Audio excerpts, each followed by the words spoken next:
Hello बच्चों, स्वागत है। तो बच्चों, कक्षा 8वीं हिंदी का जो क्वेश्चन पेपर कल होने वाला है वो क्वेश्चन पेपर लेकर आ चुका हूँ। 100% वायरल क्वेश्चन पेपर। जी हाँ बच्चों, यह क्वेश्चन पेपर आपको पूरे यूट्यूब पर कहीं नहीं मिलने वाला, जो मैं बताने वाला हूँ। अगर आप इस वीडियो को अंत तक देखेंगे, देखिएगा यहाँ पर ऐसा कह रहा पूरा का पूरा क्वेश्चन पेपर आपको देखने को मिलने वाला है कल।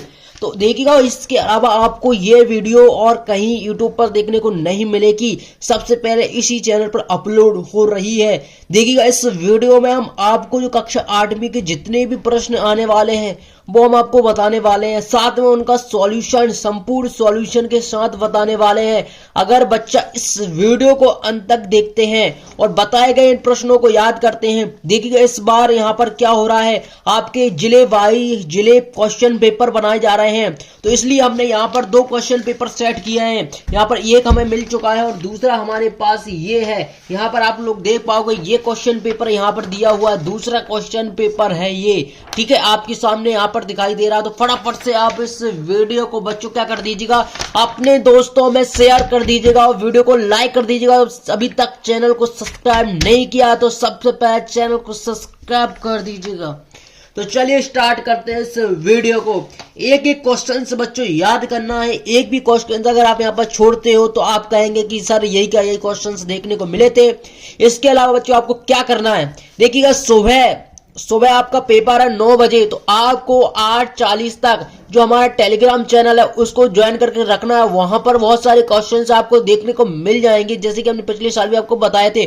तो टेलीग्राम चैनल की लिंक भी वीडियो को डिस्क्रिप्शन में दी गई है, वहां से जाकर आप इस चेक करवाएंगे, फटाफट से ज्वाइन कर लीजिएगा। ठीक है, चलिएगा स्टार्ट करते हैं इस वीडियो को। तो यहां पर देखिएगा, सबसे पहले आपके सामने दिया गया तानसेन के गुरु थे। तो तानसेन के गुरु कौन थे? वेजू बाबरा, राजा मान सिंह, स्वामी हरदास, विष्णु दिगंबर पलुस्कर। तो देखिएगा, तानसेन के गुरु थे स्वामी हरदास, यानी कि बी ऑप्शन आपका राइट हो जाएगा। बच्चों इस क्वेश्चन को करके जाइएगा। ठीक है, चलिएगा। इसके बाद देखिएगा यहाँ पर और क्वेश्चन दिए गए, वो है आपका वर्दी कविता की रचनाकार कौन है? तो देखिएगा ये आपका हो जाएगा सूर्यकांत त्रिपाठी निराला। क्या हो जाएगा बच्चों? सूर्यकांत त्रिपाठी निराला। चलिएगा, देखिए बच्चों अगला क्वेश्चन की तरफ बढ़ते हैं। संपूर्ण क्वेश्चन के सॉल्यूशन इस वीडियो में मिलने वाले, बस आपको अगर वीडियो अंत तक देखना है और बताए गए सभी प्रश्न आपको याद करेंगे अच्छी तरीके से। देखिएगा, अगर आपने इस वीडियो को देख लिया और आपने इस वीडियो को सिर्फ ध्यान से देखा तो बहुत सारे प्रश्न तो आपको याद हो जाएंगे। क्या हो जाएंगे? याद ही हो जाएंगे। तो आप क्या करोगे, आपको याद करने की आवश्यकता भी नहीं रहेगी, बस थोड़ा सा आपको सब्र करना है। आपके 10 से 12 मिनट आप निकाल लीजिएगा। इसके बाद आपको और वीडियो देखने की आवश्यकता नहीं है, बस 10 से 12 मिनट निकालिएगा, आपका काम हो जाएगा। ठीक है, चलिएगा। अब देखिएगा यहां पर दिया गया है कि अभिमान में उपसर्ग है। तो देखिए अभिमान में उपसर्ग कौन सा होगा, यहां पर देखिएगा आपके सामने ऑप्शन दिए गए हैं। तो क्या हो जाएगा, अभिमान में उपसर्ग आपका हो जाएगा आ, यानी कि आपका बी ऑप्शन हो जाएगा बच्चों। ठीक है, चलेगा। अगला क्वेश्चन दिया गया क्वेश्चन नंबर 4 के आर्यों के प्राचीनतम ग्रंथ हैं। आपके सामने ऑप्शन दिए गए वेद, पुराण, दर्शन, उपनिषद। देखिए आर्यों के प्राचीन ग्रंथ बोले या फिर सबसे प्राचीन ग्रंथ बोले तो आपका सीधा एक क्लियर आंसर होना चाहिए, वो होना चाहिए वेद, यानी कि आपका आ ऑप्शन आपका सही हो जाएगा। अब बढ़ते हैं अगले क्वेश्चन पर, यानी कि नेटाल इंडियन कांग्रेस की स्थापना कब हुई थी? बच्चों इस क्वेश्चन का आंसर आपको कमेंट बॉक्स में देना है। देखते हैं कितने छात्र इसका आंसर दे पाएंगे, क्योंकि इस क्वेश्चन का आंसर वही बच्चा दे पाएगा जिसने इस चैप्टर को, क्योंकि यह चैप्टर बहुत डीपली पढ़ा होगा। अगर चैप्टर डीपली पढ़ा होगा तो उसने कक्षा 8वीं का हिंदी विषय का जो आपका है हिंदी विषय का सिलेबस को भी अच्छी तरीके से पढ़ा होगा। ठीक है, चलिएगा। इसका आंसर कमेंट बॉक्स में दीजिएगा। अब देखिएगा प्रश्न क्रमांक 2 दिया गया है, रिक्त स्थान की पूर्ति कीजिए। तो महेश्वर को सूर्यवंश के राजा ने बसाया था। तो कौन सा राजा था जिसने बसाया था? तो देखिएगा इसका राइट आंसर हो जाएगा आपका मानधाता। क्या हो जाएगा बच्चों? मानधाता इसका राइट आंसर हो जाएगा। अगला क्वेश्चन से दिया गया बच्चों आपके सामने कि चरण तद्भव शब्द है, इसका तत्सम रूप क्या होगा? तो इसका तत्सम रूप हो जाएगा बच्चों धारित्री। क्या हो जाएगा? धारित्री। देखिए ये आपको दोनों ऑप्शन दिए, दोनों विकल्प दिए, रिक्त स्थान दिए गए, इनका आंसर कमेंट बॉक्स में देना है। देखिएगा ये आपका फर्स्ट चैप्टर में दिया हुआ है, तो आपको क्लियरली पता होगा कि नभ पर स्वर दे। इसके बाद प्रार्थना की पुकार क्या है, तो ये दोनों का आंसर आपको कमेंट बॉक्स में देना है। इस तरीके से आपको ये यहाँ पर आपके 5 से 4 9 नंबर की आपके यहाँ पर कंप्लीट हो गए हैं। इसके बाद देखिएगा अब आपको क्या करना है, आपके सामने एक वाक्य में उत्तर देखने को मिलेंगे बच्चों। एक वाक्य को आपको किस तरीके से करना, देखिएगा कुमार गंधर्व का वास्तविक नाम क्या था, तो कुमार गंधर्व का वास्तविक नाम क्या था, तो यहाँ पर देखिएगा हमने आंसर लिखे हैं। इसका आंसर हो जाएगा, देखिएगा यहाँ पर शिव पुत्र सिद्धराम कौमकाली, शिव पुत्र सिद्धराम कौमकाली इसका राइट आंसर हो जाएगा बच्चों। जैसे ही आप कर दोगे तो यहाँ पर एक नंबर पक्का हो जाएगा। इसके बाद धर्मस्थ के दो पहिए कौन कौन से हैं, तो देखिए धर्मस्थ के दो पहिए कौन कौन से हो गए, यहाँ पर देखिए आपके सामने शौर्य और धैर्य इसका राइट आंसर हो जाएगा। चलिएगा प्रश्न क्रमांक 3 दिया गया है कि उपमा अलंकार के 4 अंक कौन कौन से हैं, तो उपमा के 4 अंक कौन कौन से हैं, यहाँ पर देखिएगा ये आपका हो जाएगा फर्स्ट उपमेय, दूसरा उपमा, तीसरा साधारण धर्म, चौथा वाचक धर्म। ये आपके तीनों ऑप्शन हो जाएंगे। अगर तीनों ऑप्शन आपने राइट कर दिए, इनके चारों लिख दिए, तो एक नंबर आपका पक्का हो जाएगा। आपको ध्यान रखना है उपमेय, उपमा, साधारण धर्म और वाचक धर्म, इस तरीके से इनको आपको याद करके जाना है, जो उपमा के 4 अंक होते हैं। अब देखिएगा अगला पूछा गया प्रश्न क्रमांक 4 की विविध रस का स्थायी भाव है, तो आपको जुगुप्सा कर लेना है। देख क्या करना बच्चों, जुगुप्सा कर लेना है। अगला क्वेश्चन दिया गया क्वेश्चन नंबर 5, राजपुत्र में कौन सा समास है, तो राजपुत्र में कौन सा समास होगा बच्चों, राजपुत्र में होगा आपका तत्पुरुष समास। क्या होगा बच्चों, तत्पुरुष समास आपका इसका राइट आंसर हो जाएगा।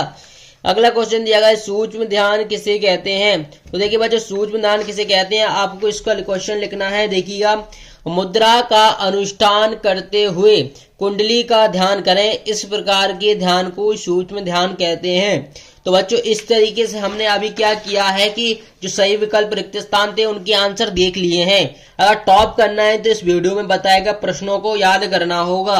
अब यहाँ पर आपके लघुत्तरीय प्रश्न शुरू हो जाते हैं। देखिए लघुत्तरीय प्रश्न के बाद अपठित गद्यांश है, उसको भी हम देखने वाले हैं। एक एक क्वेश्चन इस वीडियो में देखने वाले हैं। बस आपको क्या करना है, इस वीडियो को अंत तक देखना होगा। चलिए अब क्वेश्चंस पर हम बात कर देते हैं कि क्वेश्चंस में पहला क्वेश्चन जो आपका दिया गया है उसमें आपको क्या करना है। ठीक है, देखिएगा पहला क्वेश्चन आपका यहां पर दिया गया है कि डॉक्टर गौर को भामाशाह क्यों कहा गया, तो डॉक्टर गौर थे, उनको भामाशाह क्यों कहा गया, इस क्वेश्चन का आंसर आपको देना था बच्चों।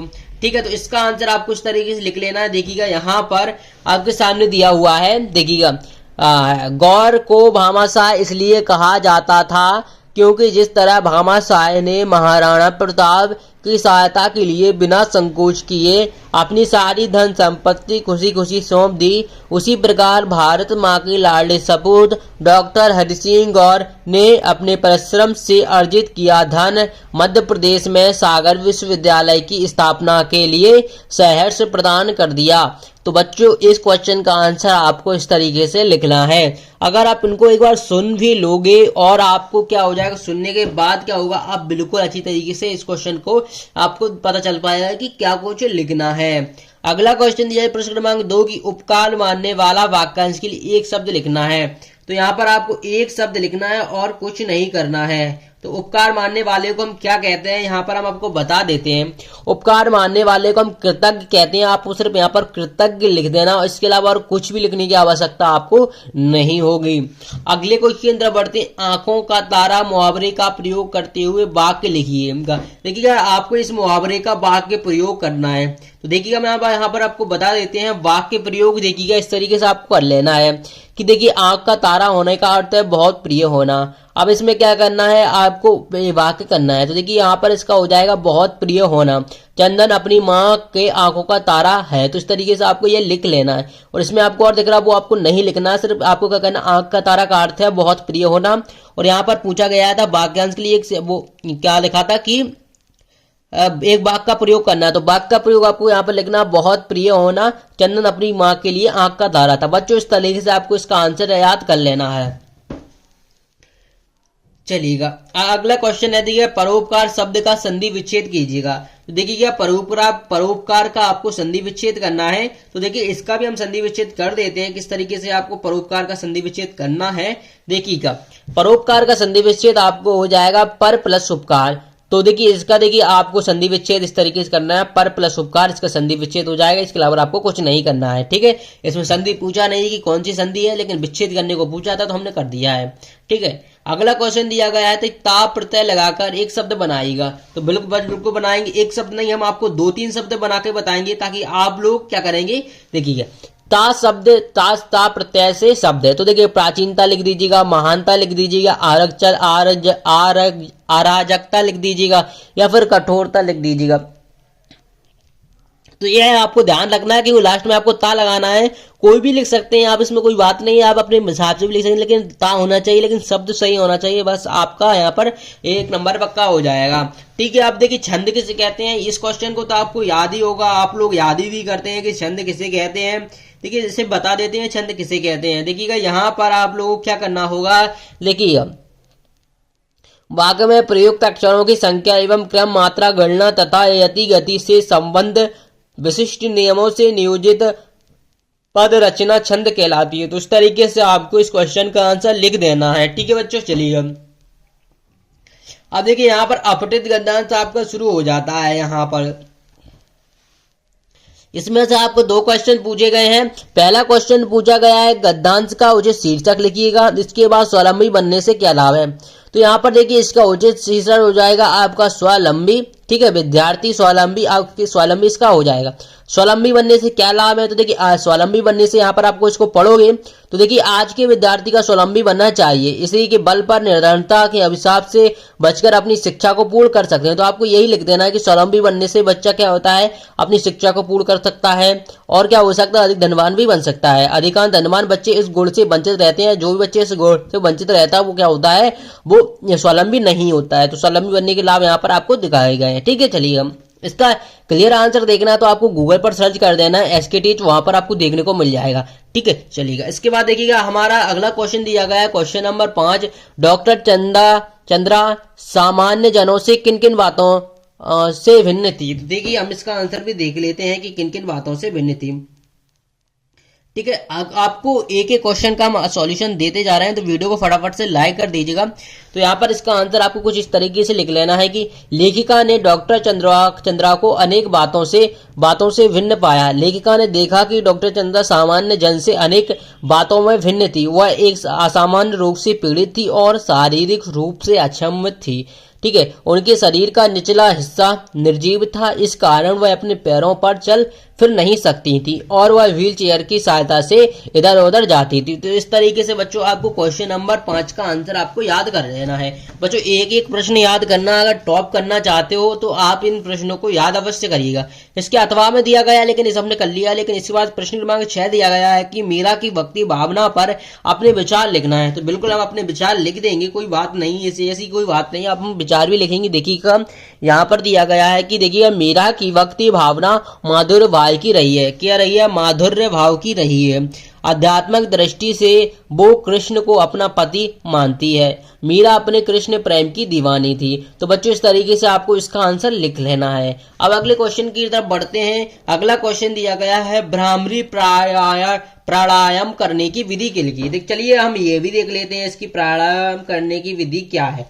तो देखिए इसका आंसर यहाँ पर दिया गया है। इसकी प्राणायाम करने की विधि, सबसे पहले किसी शांत और अच्छी हवादार जगह पर बैठें और अपनी आंख बंद कर लें। इसके बाद देखिए आपको लिखना है अपनी तर्जनी उंगलियों को दोनों कानों पर रखें।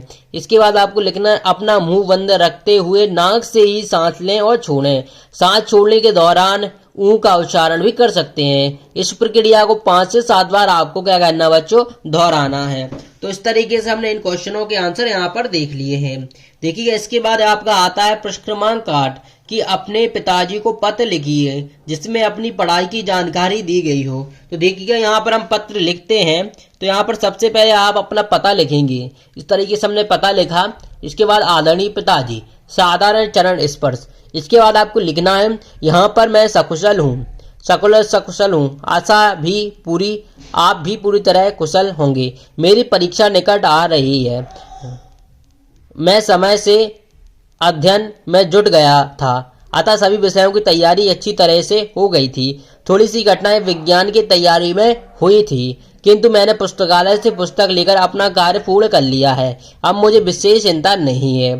ठीक है, विश्वास है कि विगत वर्षों की तरह प्रथम श्रेणी के अंक प्राप्त करने में सफल रहूंगा। इसके बाद लिखना आपको पूज्य पिताजी व माताजी को चरण स्पर्श व छोटे भाइयों को प्यार। इसके बाद आपको यहाँ पर आपका नाम लिख देना है और ये आपको क्वेश्चन इस तरीके से कर लेना है।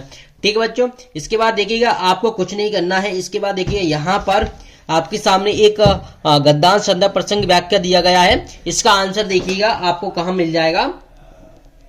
इसका आंसर आपको यहाँ पर आपको क्या करना है बच्चों, सर्च करना है एसके टीच क्लास 8। जैसे ही एसके टीच क्लास 8 आप यहाँ पर सर्च पर बटन क्लिक करते हैं तो आपके सामने ये ऑप्शन दिखाई देगा। आप फर्स्ट वाले ऑप्शन पर ही क्लिक कर दीजिएगा। जैसे ही आप इस पर क्लिक करते हैं तो बच्चों देखिएगा यहाँ पर आपको देखिएगा क्लास 8 हिंदी वार्षिक पेपर, तो इसी लिंक पर आपको क्लिक कर देना है। जैसे ही आप इस लिंक पर क्लिक करते हैं तो आपके सामने ये पेज ओपन हो जाता है। इस पेज को आपको क्या करना है, यहाँ पर नीचे स्क्रॉल कर देना है। सभी क्वेश्चन इसमें दिए हुए हैं, इन प्रश्नों को आपको याद कर लेना है। अगर आप इसकी टेलीग्राम चैनल या पीडीएफ डाउनलोड करना चाहते हैं तो इस पर आप किसी भी एक लिंक पर क्लिक करके पीडीएफ डाउनलोड कर पाएंगे। ठीक है, यहाँ पर हमने पहले ही आपको ऑलरेडी बता दिए कौन सा आपको निबंध याद करना है। इसके अलावा देखिएगा यहाँ पर वही निबंध है सारे के सारे, इसके अलावा आपको कुछ करने की आवश्यकता नहीं पड़ेगी। ठीक है बच्चों, इसके बाद हमने ये क्वेश्चन आपको सारे के सारे बता दिए हैं। अब देखिए इसका सेट 2 है वो बहुत जल्द आने वाला है। ऐसे इस वीडियो पर अगर 40 कमेंट हो जाएंगे तो वो सेट 2 आ जाएगा। देखिए ये सेट आपकी किस जिले में पूछा जाएगा ये कंफर्म नहीं है। ठीक है, तो फटाफट से आप 40 कमेंट करिएगा, आपको सेट भी देखने को मिल जाएगा। वीडियो पसंद आई तो वीडियो को लाइक अवश्य करिएगा और अपने दोस्तों में क्या करना बच्चों, अपने दोस्तों में इस वीडियो को शेयर अवश्य कर देना है। मिलते नेक्स्ट वीडियो में, धन्यवाद।